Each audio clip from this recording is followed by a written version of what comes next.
Looking at day 3, I immediately start to think about how I'm going to adjust travel times to make up for the distance. I should be around 200 miles ahead of my current location, and I'm due to be in Jamestown at my campsite by tomorrow morning. Ahead of me looms West Virginia, in my opinion, one of the most primeval portions of the United States. The mountains here are really old, far older than the Rockies in the western United States, and the wildlife and endless tracks out of mountains and forest will no doubt be a major part of my trip today. So it's 6 a.m. as I'm packing up in the morning before I take off. My arm at this point is noticeably puffed up, swollen, and red. I assume whatever stung me directly in the vein of my arm, and whatever the venom was went directly into my bloodstream and just outright kicked my butt yesterday. It takes almost 2 hours of travel before I get to Huntington, West Virginia. That town has a very quaint old mountain feel to it, and as I'm driving through its streets, the quaintness has a slight hint of the slowing down of the Appalachia economy. I appreciate towns like this, however, and its deep history layered in ages of building booms. You can kind of see it in the architecture of the towns. Some of the buildings were built in the 1920s, some of the buildings were built in the 1950s, some of them were built in the 1980s and 90s. I drive east along Highway 60 until I hit Ona, and then I plunge south into Fudges Creek Road and into what I would eventually find to be an absolutely insane day of travel, and in my opinion, the biggest test for the Navi and my own driving abilities in general. So at this point, no fields have been seen since Ohio. The forest covering in West Virginia is very heavy, deep, and contains entire neighborhoods hidden in these hollers and mountain passes in the area.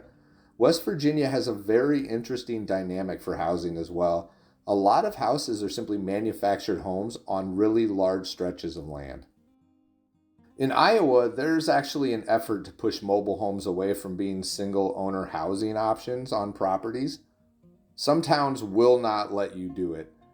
I honestly wish I could do something like this. It would make buying land way easier because it would allow you to upgrade your house once your land is paid off. A few miles north of Hamlin, West Virginia, I run into another turtle trying to cross the road.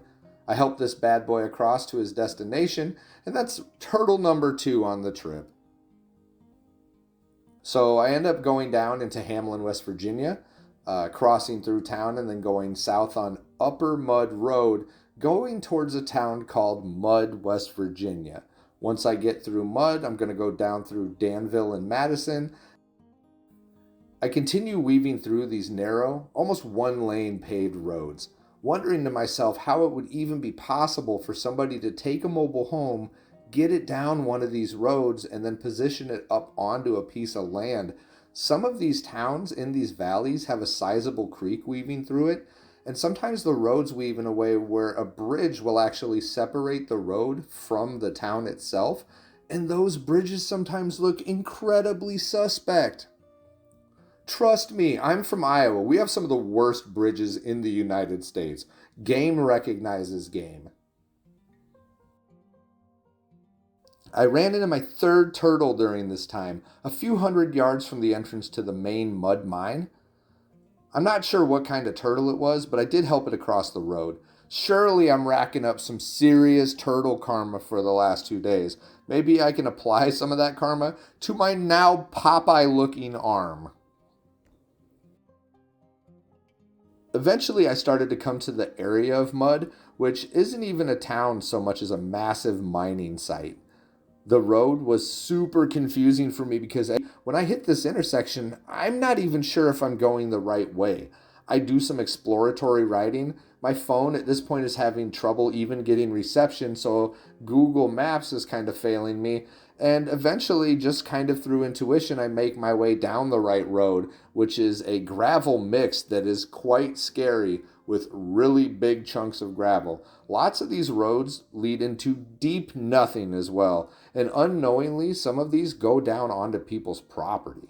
I'm a huge fan of property rights, and I could easily find myself in a situation where someone is mistaking me for a trespasser, and then they would maybe try to put me on manual breathing for it. And in that case, it's going to be an old Red Dead showdown with me and my old O'Driscoll funeral maker slinging back. And next thing you know, I'm getting buried in a mine shaft in rural West Virginia, and my channel just ends right there. That's it, folks. That's the last video. I continue to drive through the mountains on my way to Madison. I do very briefly hit a major interstate, but it's only for a few miles. It's 119 north. It's midday, so I just lurk on the side of the road until I don't see a semi in sight before clipping off down the interstate. Once I hit Madison, I'm continuing another pretty big leg of the journey through West Virginia and on my way to this quaint little town called Union.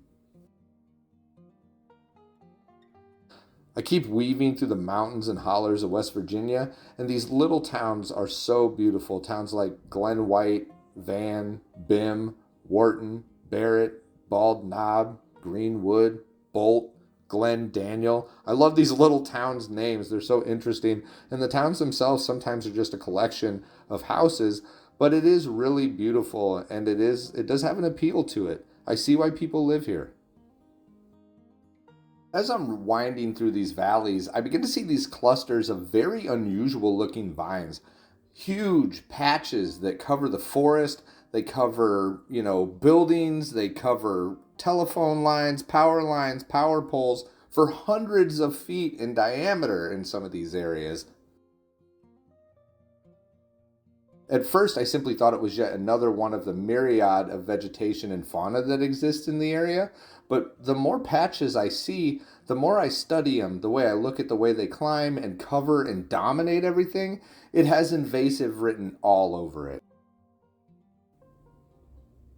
It turns out it's this stuff called kudzu, and originally called Japanese arrowroot. It was introduced here in the late 1800s to be used as a supplement to grasses, and it spread to more than half of the states in the United States. It's oppressive, it's in huge patches, and it adds a really eerie mystique to the flora of Appalachia. At about 5:30 p.m., I'm sitting in Alderson City Park, hiding out from the sporadic rain and just trying to recharge the batteries that I have for my cameras at a pavilion. As I'm calculating, I'm starting to get this crazy idea that maybe I could easily grind my way through the Appalachian Mountains and come out on the other side by 9:30, right? That's 4 hours. It could happen. After all, I've been plugging through what I figured was all of West Virginia's mountains, and I could chug up a few more hours like I did on the first night, hit a local campsite, or since I was feeling super ambitious, maybe I could just drive all the way through the night and hit Jamestown by 7, 8 a.m. in the morning. Easy work, right? I could make up all those lost miles. So roughly an hour later, I'm beginning to climb deep into the mountains, past Union, West Virginia, on my way to the valleys at Gap Mills, then to Sweet Springs, before charging the mountain itself and crossing into Virginia at Paint Bank Road, going south from there to climb to the next mountain when I begin to notice something. Another factor that I simply didn't calculate begins to occur. You see, I'm from Iowa, where the ground is all flat, and the sun's rays stay in full array until it goes down into the horizon. But in the mountains, the sun's rays cannot penetrate those deep valleys, and the trees reach over the road and end up touching in parts and basically enclose you in a tunnel that makes it even darker than regular day. The sun is going down. It's getting way darker a lot faster than I had anticipated. And in the distance, thunder cracks off in a huge dark gray cloud cluster that's floating over the mountains ahead. Another storm is rolling up. A nice thick mountain storm with low clouds and super heavy moisture. If you ever look at the mountains in this area, you'll notice that there are no straight lines either. The roads weave in between these long tube-like formations of mountains that make up this range. What I suspected would be a consistent speed time did not take grades into account. And this is where the Navi really begins to hit the boundaries of those stress tests, right? Those high grades and top speeds, I was maybe going 15, 20 miles an hour up these mountains as I slowly make my way through. By the time I get past Marshalltown and come into Fincastle, it's starting to rain. Raining so hard, in fact, that by the time I get into Fincastle proper, it is raining so bad that I have to remove all my camera and electronic equipment and wrap everything up in plastic. Even my phone and the GPS needs to be kept in the plastic bags and not in my pocket. I am absolutely soaked, wearing pants and a hoodie. Everything that is not in plastic bags are now utterly soaked from the rain. But me, I am still very committed to getting over these mountains. At this point, hubris is starting to take over. Ego, pride maybe. Could I make this run at night in the rain? I fill up the tank, and against my better judgment, I just decided to go for it. I grabbed gas for the gas can and the tank itself, and began my way all the way towards the intersection of Pico Road and Parkway Drive. That's right, folks. This brings me to by far the most rigorous test that I put that Navi through, really for me and the bike itself. Although the footage of my camera had to be stopped from the pouring rain, it is verified through Life 360 and Google GPS. Driving through the Blue Ridge Mountains at night in the middle of a thunderstorm on a stock Honda Navi. The first thing I noticed as I began to climb the mountain was how I actually was hoping for lightning, because the darkness of the mountain was absolutely abyssal. The tiny Navi with its stock light might do well on the lit streets of the city back home, but out here in the middle of some of the most treacherous driving conditions in the country in a thunderstorm, I felt like I was holding a flashlight at the bottom of the ocean. My eyes were strained, and I was trying to make my way up the mountain, right across the pinnacle of the Blue Ridge Mountains, all the way down into Webster, Virginia, where I'll refuel. Somewhere along the line back there, I crossed over the Virginia line. As I ride along the pinnacle of the mountain, I am utterly lambasted by that storm, which feels like it's only 10 feet above my head. Lightning streaks shoot across the sky so bright that for a second I'm temporarily blinded, and I'm just kind of using the imprint of the light as my vision fades back in to make out the road ahead. The rain is annoying, but the occasional drop will end up getting in between my helmet, my hoodie collar, my ankle, or my inner leg and just zap me with a sharp sting. But the worst thing with these massive gusts of air that would pull the bike almost off-road in some sections, with me having to slow down. At one point, I almost dumped the bike off the shoulder into complete darkness. Somehow, as I'm up on this mountain and the lightning's flashing, I look around at one point and there are like parking lots up here with me. Big, long, empty parking lots with sidewalks. Why in the hell is this stuff way up here? My hands ache from keeping a steel grip on the handlebars and to keep the bike on the road in the storm. Finally, when I think it's over, I begin to enter the tree coverage again, but I begin to run into a whole new issue. The downhill grade. With each turn, I felt like I could lose control. I had to straddle the delicate balance of using the front and rear brake enough to prevent my wide back self from sending the bike down the decline, going too fast onto a stop and sliding, or just hitting the brakes and then dumping the bike and shooting off the side of the mountain. Each turn, I felt like I could lose control. I had to straddle the delicate balance of using the front and rear brake enough to prevent my wide back self from sending the bike down the decline and going too fast to stop, with using the brakes just enough to slow the bike down but not risk locking it up and dumping it. It felt like forever, with turn after turn being just enough to keep me in a state of suspense. I could see the lights of houses in the valley getting closer and closer off in the distance until I started to see the Parkway Road that runs parallel to the neighborhoods. Oh man, I finally made it. So looking back at this, and I will show you and explain to you why this is later on in the video, that stretch of road was the number one most terrifying drive that I have ever had in my life. It would have given me a challenge in a car, but to pull that off on a motorcycle, especially a small one like that Navi, was absolutely remarkable on my end, and I am going to give myself a pat on the back. It's late at this point, after midnight, as I pull up to Webster, Virginia. I've still got quite a bit of gas, and the roads this late are pretty quiet. Even the Interstate 460 is a virtual ghost town as I pull up. As I'm checking my phone and feeling the rain turn into a mist, an idea strikes me. I could get on 460 East and shoot as far as I could. So that's what I end up doing. I end up getting on 460 and riding through dead countryside. I did encounter some vehicles back and forth in the 15 miles, but then again, the rain starts to pick up.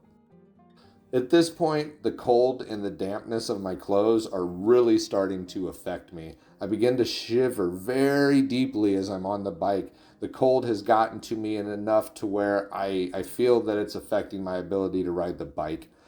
So around 12:30 a.m., I pull up to Thaxton Market in this little town called Thaxton, Virginia. I finally had cleared out of the mountains, but unfortunately the gas station was closed, which was unfortunate because I was really hungry. I filled up my bike. I pulled it under this awning that I'm sitting under where there's a picnic table. I changed my clothes behind an LP tank, wrapped myself in a blanket, sat at the picnic table, shivering my butt off, and just tried to catch some Z's.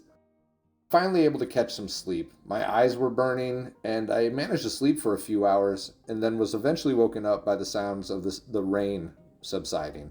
I did a little check-in on my phone before sleeping roughly another hour or two. I end up getting up and leave about 4 a.m. once the rain had pretty much gone away, and the weather station was promising me that the rain would finally be over.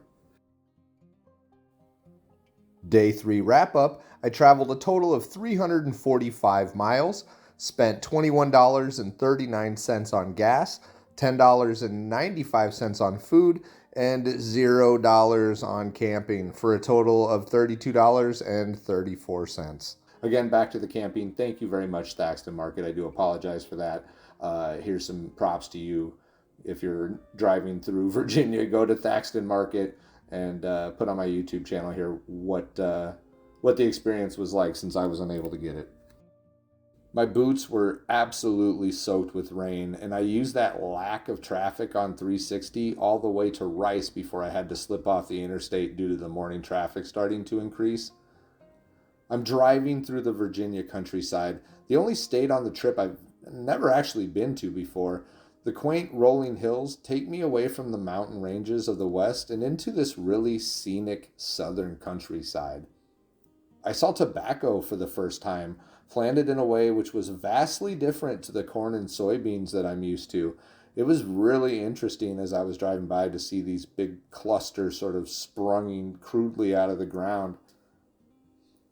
Although a few wisps of gray clouds still remain in the sky, I'm starting to get dried out by the sun, and my backpack and my clothes all starting to dry off a little bit. Almost immediately, I begin to notice the historical significance of Virginia as I ride through central Virginia. Colonial era wars with indigenous tribes, the Revolutionary War, the Civil War all layer over each other in this area. I pass buildings that layer in design as well. Some older clapboard style historical houses and barns dot the landscape, next to southern antebellum style mansions, next to single wide trailers, and large multi bedroom manufactured homes. I think that Virginia has the most diversity of housing styles on my trip, especially in the backcountry areas. In Iowa, houses tend to be built in large sections and neighborhoods, all conforming to some degree with the neighboring landscape and style. Ranch homes in particular dominate the market where I'm from, and they now compete with large clusters of $300,000 to $500,000 cookie cutter builds. In Virginia, which has 200 years of history on Iowa in the regards of being shaped by European style civilizations, the aesthetic is much more diverse. I also saw a lot of abandoned homes, structures that were collapsing, closed up, or overgrown. A few times I would see structures I was pretty sure had been abandoned just to see somebody pop out or pull up to the house. Economic diversity seems to be a very common theme when I'm traveling through the Twin Virginias. Eventually, I make my way to Hopewell and then the Benjamin Harrison Memorial Bridge, where the great James River lets me know that I'm actually really close to my destination. After the bridge, it's only a half an hour down the road to my camping destination for the next few days, which is the Chickahominy River Campground. The weather's nice with a light breeze and high 70s, and the forest canopy makes it comfortable and outside of any major rain that we're going to get by just blocking the rain in my little tent. After my brief check-in, I go set up my tent and fall asleep deeply for the next few hours. My body is absolutely toast. I am sunburnt, but not ridiculously so. My legs and back are stiff as a board. My posterior has officially lost all nerve feeling, and my right arm is swollen and bright red, with an entry poke right in the middle of my arm. I don't even inflate my floor mat. I just pass out directly on the ground with my hoodie as a pillow. I sleep for about 4 hours before I wake up. I wake up and I am much more refreshed, and I do have a little bit of the ease of the pain that I am having in my body. Outside my tent are the sounds of what feels like fat raindrops hitting the tent every 30 seconds or so, but there's no moisture. It's not raining outside. I come outside, wipe my eyes, and take some time to survey my surroundings. So, as I said, I got a campsite at the Chickahominy River Campground. It's this spot that's right next to the shower and bathroom house, and it's right on the river itself. It's absolutely beautiful outside, and I can see that there are fishermen fishing. I see these like college rowers, like college row team rowers gliding across the top of the water, and it's midweek, so the campground's pretty empty even though it's in the summer. I pull out my equipment, unpack it. In some cases, I lay stuff out to dry. I stow up some of my stuff. I eat some oats and granola. Sitting on the picnic table in my area, I look out over onto the river and start to think about, how far I've gotten in these last few days. I cannot believe that the Navi was such an absolute champ and made it all this way on this voyage. I would put my full faith in its ability to travel. If I were a cowboy, this thing would totally be my buffalo. I sit out and lounge for a while. I don't expect to do any more long traveling for the day, so I do spend some time just exploring the campsite. I discover that on the other side of the shower house lies a pavilion that contains multiple electric connections. The campground is not far down the road from Jamestown proper. I spent almost a whole day just lounging around the campsite. I did start a fire, do a lot of stretching, and then later on in the afternoon, I went for a drive around the Jamestown area for a couple of hours just to see what the layout of the area looks like. The first thing I noticed are all of the trees, these large, long, narrow trees that would have been very appealing to people of an earlier time due to their absolute ability to be, excellent for building.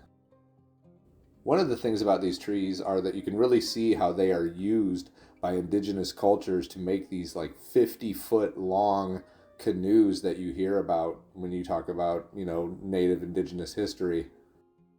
I did decide to do something I haven't been able to do effectively in my neck of the woods back home, and that is I wanted to find a really good seafood place. I did choose this place based on the reviews, and it did not disappoint. This place is called Captain George's Buffet. The moment I walked in, I was digging the vibe. This place has a very interesting colonial mariner style, and it has like a massive dining floor with all sorts of hearths, tables, and paintings, and it gives you the feeling that you're at a banquet hall in like colonial era United States. As I ate a delectable selection of various foods, both seafood and not, I totally vibed and just hung out and, recharged my battery. I ended up going back to my campsite, restarted a campfire, laid out on the picnic table for a while, watched the stars, and then I eventually just passed out in my tent, content and comfy. Day 4, I traveled 221 miles, spent $11.22 on gas, $60 on food, $38 on camping for a total of $109.22. Day 5, I wake up and drink a little bit of coffee while I'm watching the sunrise in the sky. Fish are jumping out on the river. And today I'm going to go to Jamestown and do some research on a composite of writings that I've been doing on the subject. And I wanted just to get a deeper frame of reference as I go about continuing into some of the historical writings that I'm going to be doing. The museum is an absolute treat. I am probably the most boring person on earth to go to a museum with. I study each exhibit and I really love every detail of the museums I go to. Jamestown has been an area of study of mine for the last few years, and I've compiled a massive dossier about some of the first individuals that landed here and what they experienced, especially in those first few years. I really do enjoy the simple act of historical saturation. Being in a living history style environment, being able to talk to living history actors and ask them about the way life was lived during this time is incredibly fascinating, and I absolutely love it. As someone who teaches history, I am glad to see the emergence of acknowledging the complexity of the indigenous nations of the New World and credit them with their own awe-inspiring intricacy, as well as recognizing the cultures of the African slaves that were brought to Point Comfort in 1619. I explored villages, homes, even recreations of two of the smaller ships, the Godspeed and the Discovery. Unfortunately, the Susan Constant was dry docked in repair elsewhere. The idea that 30 plus people lived in a ship this small is really hard to understand, as even having just 10 people walking through at any time makes for really cramped quarters. The individuals on this boat traveled for months in these conditions. It's really hard to imagine one doing this without absolutely losing their minds. And then to go out to somewhere where you had no idea what you were going into and there was going to be nobody to save you. Very similar to the way I plunged into that dark, horrific abyss of a ride through the mountains the other night. A sense of horror manifests in us as the unknown envelopes us. That is really scary stuff.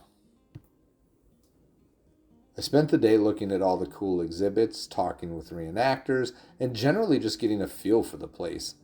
I didn't get a chance to get everything, so I just decided to go back the next day. I drove back to my campground and watched people fish off their boats for a few hours and just wrote some notes and enjoyed the rest of my day. Day 5 wrap up, I traveled a total of 125 miles. I spent no money on gas, $11.82 on food, $38 in camping, and then $36.38 on a museum pass for Jamestown. The old multi-pass, for a total of $86.20. Day 6, I wake up and I get a little bit of bad news as I check my weather app. The first was that there was a large storm front that was going to be sweeping down the coast tomorrow. It expected to last a few days, and it could start with light sprinkles tonight. Secondly, somebody had reserved my camping space online before I could, and now I had to camp down in the primitive sites, which were nice. I just really liked the view I had from this place. As I crawled out in the early morning, I walked around and I observed my surroundings, and I figured out why. There were dozens of squirrels of all sorts engaged in what I could only describe as a psychologically reinforced activity of either A, raiding campsites for food, or B, dropping empty nutshells on tents in order to wake up the people that were inside.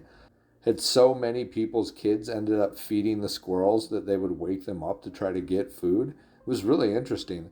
The creatures were also super territorial. As you can see in the following clip, the squirrel and the other denizens of the park fight over access to snacks. In this case, it's peanuts I'm throwing. Around noon, a light rain continues for a few hours. This almost immediately stops me from being able to travel, and I must remain on site until the rain stops. As I moved my site to the primitive section of the camp, the rain began. It was light at first, but eventually it forced me to take my bike under the pavilion and sort of hang out there for a little while. A couple hours later, I'm pulling into the museum with unfortunately a few hours left. I end up driving back to the campsite in the rain, and eventually around 6 o'clock at night, the rain lets up. During this time, I drive to acquire a few supplies and hit one of my final places on the list of places that I wanted to see on my trip to Virginia. That's right, folks. I just went back to Captain George's. This video wasn't supposed to be, but it is kind of some degree turning into a slight promotion for this place. I know if I go back into that area, I'm going to go back to Captain George's. Day 6, I traveled a total of 78 miles. I spent $2.35 on gas, $69.62 on food, $38 on camping, and then $14.97 on a new phone charger. My one I had got obliterated, for a total of $124.94. I woke up that day and I needed to get a battery tender, and I was just having a major issue. For some reason, the stock screwdriver was just, I didn't want to strip it, but I was struggling. So I ended up stopping by a place called AMA Power Sports to just pop the screw on the battery so that I could attach a tender. Really good folks. Very grateful for them just being able to do that. If you're out there in that area and you go to AMA Power Sport, just tell them that I sent you. They're great people. As I pull off, a slight misting starts, but I am able to get ahead of it. Also, I took the opportunity to go to the laundromat and just wash my clothes and dry them out. My clothes at this point had not been washed for several days, and they were all soaked and dried and soaked and dried, so I didn't want them to feel uncomfortable. So I just took everything to a laundromat, sat inside the laundromat in the air conditioning. It had been the first time I really been in air conditioning for several days, and just sat there and read a book. As I pull off, a slight misting starts, but I'm able to get ahead of it and press out into Virginia. The sun warms me up and I press as far as I can out into the reach. Now, when I'm not shell-shocked by my terrifying ride through the night, Virginia is an absolutely beautiful country. In no way wanting to get stuck out in the open in the mountains at night again, I decided to stay in a small campground near the border of West Virginia. I decided that during the day I was going to drive through the Blue Ridge Mountain passes, and what I saw during the day absolutely blew my mind. You could literally see for hundreds of miles in all directions on some of these mountains, and it was beautiful and amazing. Those long parking lots that I saw when I was up on the mountain at night were full of people, not completely, but people that had just come up there to watch the sun go down as I was driving through. They were cooking, hanging out. I even saw somebody propose. It was wild. Beautiful country up there. But one thing that terrified me is when I began to realize that some of those parts of the road that I was getting blasted around at when I was in that thunderstorm on the way there was because in some of those parts there were just a massive, confluence of two valleys sweeping the wind from both and then blasting off the side of the road, off the top of these mountains. And then there's no shoulder on the side of these roads. There's maybe 3 feet of shoulder, but after that it just drops down into the forest below. If I knew that that's what I was driving through during that thunderstorm when I was getting blown off the road, I would have stopped immediately. Places like Mills Gap, Iron Mine Hollow Lookout, and Taylor Mountain Overlook were just absolutely beautiful during the day, but nightmares at night in a storm. I'm hustling to get over the mountain. As the sun's going down, I'm starting to have flashbacks, but I do make it down in the dark, grab a cheeseburger, and set up a camp at Limestone Park Campground, which is this really nice little spot that's tucked along the James River. Day 7 wrap up, I traveled a total of 276 miles, spent $27.42 on gas, $15.38 on food, $28 on camping, and then $3.16 on some sunscreen for a total of $83.96.